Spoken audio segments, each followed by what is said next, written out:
Assalamualaikum warahmatullahi wabarakatuh. Perkenalkan, saya Endang Fardana. Saya berasal dari Prodi Desain Komunikasi Visual dari Departemen Seni Rupa. Baiklah, kali ini saya akan mencoba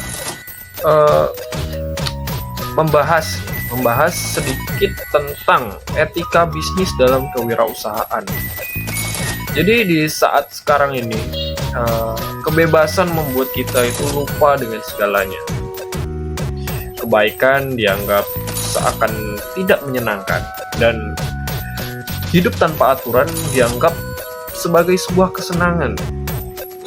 Padahal sebenarnya dalam kehidupan, etika dan moral itu menjadi dasar yang mengatur kehidupan kita sebagai manusia yang memiliki kode etik, yang punya moral, dan tidak hanya punya pikiran tetapi juga punya rasa. Di dalam mempraktekkan atau praktek wirausaha, ada satu kondisi di mana kode etik dan etika moral mengatur kita dalam melakukan dan mengembangkan bisnis. Mungkin muncul pertanyaan di dalam diri kita, apa sih itu etika? Khususnya etika dalam berwirausaha. Apa memang sangat perlu ada semacam aturan moral yang tertulis ataupun tidak tertulis yang mesti harus kita ikuti? Mari kita bahas di dalam video ini. Sebenarnya ini merupakan satu kegiatan usaha yang dilakukan dengan kode-kode etik atau norma yang berlaku di dalam masyarakat. Ketika kita akan membuka suatu bisnis atau usaha di wilayah manapun, maka kita harus memiliki kewajiban mematuhi aturan dan moral serta norma yang ada di wilayah tersebut. Bukan berarti orang lain yang harus beradaptasi dengan aturan-aturan tersebut, tetapi kita yang harus menyesuaikan diri dengan peraturan tersebut. Di dalam bisnis pun itu ada norma-norma yang harus kita patuhi. Jadi kita tidak bisa sewenang-wenang. Etika atau norma tersebut itu digunakan biasanya agar pengusaha itu tidak melanggar aturan-aturan main yang sudah ditetapkan, dan usahanya didapat dengan memperoleh simpatik dari berbagai pihak, sehingga terciptanya kenyamanan, ketentraman, dan hubungan baik ketika memiliki hubungan usaha dengan pengusaha lain, dengan pelanggan dan masyarakat yang lain, sehingga proses menjalankan usaha dan bisnis itu menjadi lebih nyaman dan tentram karena ada etika yang mengaturnya. Jika kita telusuri lebih jauh lagi nih, asal kata etika itu tuh berasal dari bahasa Perancis, yaitu étique, yang berarti kartu undangan. Nah, jadi kenapa kok bisa kartu undangan? Apa kaitannya dengan etika? Nah, jadi apa kaitan dari kartu undangan dengan etika ini? Jadi pada waktu itu para raja-raja Prancis sering mengundang tamu-tamu kenegaraan, tamu-tamu kenegaraan seperti petinggi-petinggi gitu, untuk satu kegiatan atau pesta besar, dan itu dilakukan melalui kartu undangan. Nah, di dalam kartu undangan tersebut tercantum aturan-aturan, mulai dari aturan main, ketentuan, dan segala hal yang harus dipatuhi. Sehingga orang yang tidak mematuhi atau memenuhi kriteria yang tertera di dalam undangan tersebut dianggap tidak diundang atau tidak dianggap sebagai tamu undangan. Nah, filosofi ini yang kemudian mengakar dan menjadi aturan.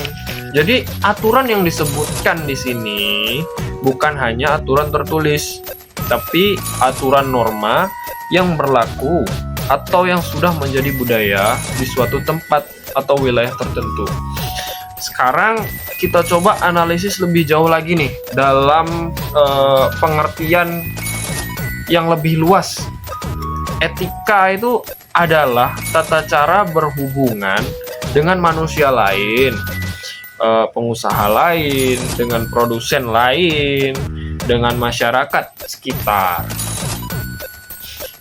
Jadi, tingkah laku itu perlu diatur. Tanpa tingkah laku yang tidak diatur, kita akan seperti Tarzan, atau mungkin seperti hewan-hewan yang hidup di hutan belantara sana, hutan-hutan liar.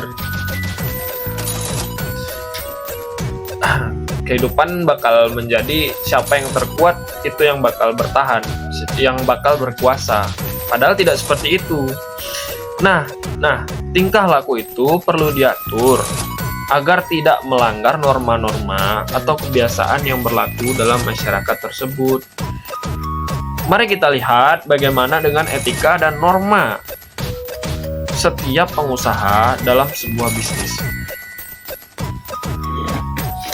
Yang pertama, dalam kode etik berbisnis, harus kudu wajib jujur. Jujur dalam aspek apa? Dalam segala hal itu kita harus jujur.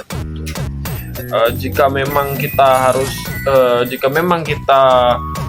sebutkan di sana kualitas, maka berikanlah kualitas. Jangan hanya omdo atau omong doang. Yang kedua, itu bertanggung jawab. Jika ada customer yang komplain, ya, maka tanggapilah komplain dari customer tersebut, jangan malah lari dari kenyataan. Nah, jadi berusaha bertanggung jawab bagaimana bagusnya ini, ataukah mengajukan pengembalian. Kemudian ada etika lain dari pengusaha, yaitu antara lain menepati janji, disiplin, taat dengan hukum dan aturan yang ada dalam masyarakat, mau membantu, karena pada dasarnya usaha yang kita bangun itu tidak bisa kita bangun sendiri, kita butuh orang lain. Nah, itu. Kemudian komitmen menghormati orang lain, gitu kan? Komit terhadap segala sesuatu, terhadap hukum, UUD, dan aturan main. Kemudian prestasi. Nah, jadi prestasi ini kita tuh diatur melalui kualitasnya, melalui kualitas kita. Tujuan etika itu seharusnya berjalan dengan lembaga atau organisasi bisnis yang kita kembangkan. Apa manfaatnya untuk kita? Manfaatnya untuk lembaga kita, persahabatan dalam pergaulan, menyenangkan orang lain, membujuk pelanggan agar menjadi pelanggan yang setia, agar menjadi pelanggan terbaik, ya, menjaga hubungan dengan baik dengan siapapun itu, baik dengan pengusaha lain atau bisnismen lain. Jadi sikap dan perilaku pengusaha dan karyawan itu merupakan bagian penting dalam etika wirausaha yang diberikan kepada customer terbaik kita. Jadi sikap yang dimaksud adalah sikap jujur dalam bertindak, rajin dan tepat waktu, dan juga tidak malas. Baiklah, sekian yang bisa saya jelaskan sedikit. Nah, semoga bermanfaat untuk kita semua. Jika ada salah kata, saya mohon maaf. Saya akhiri. Wassalamualaikum warahmatullahi wabarakatuh.